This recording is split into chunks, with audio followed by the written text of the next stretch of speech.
And there are many countries in the world where it's a accepted part of medical treatment, right?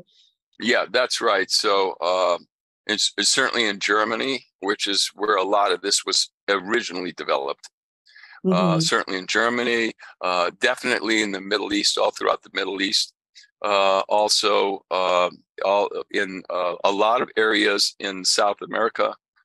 It's all over the world. It's big time in China. China does a ton of research on ozone therapy. Right. I think they've got so many people, and they definitely would be smart enough to use something that's cheap and effective. And I think Russia also. In Russia, it's also part of the medical treatment. Yep, that's true too. And in Spain and Italy, I think that's my impression. That's absolutely true. Yeah, in those countries, it's actually covered by their health insurance. And in this country, that's not true. So why do you think there has been such a vehement opposition to ozone therapy, at least from the medical establishment? Well, okay, so the medical establishment is controlled by Pharma. And Pharma has worked with the government to ensure that anything that's cheap and inexpensive that could actually work really well would be absolutely impossible to patent. You couldn't patent it.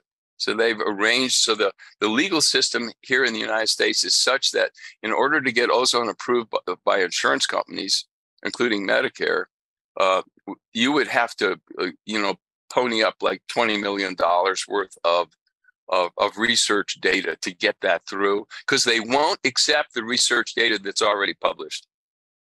This country will not. Pharma's arranged it so this country, the organizations, this country will not honor research outside the U.S. We have 4,000 papers that are published in peer-reviewed, respectable scientific journals, but those are completely 100% overlooked because they're not published here in the United States. Very few of them. We actually have a few published here in the United States, but it's not adequate to meet all the criteria that Pharma has set up with the government. And so there's no way it's ever going to get approved here in the United States unless somebody comes around and changes the law. It's just not going to happen. That's okay. We can use it, but you're just not going to get insurance to pay for it. That's all.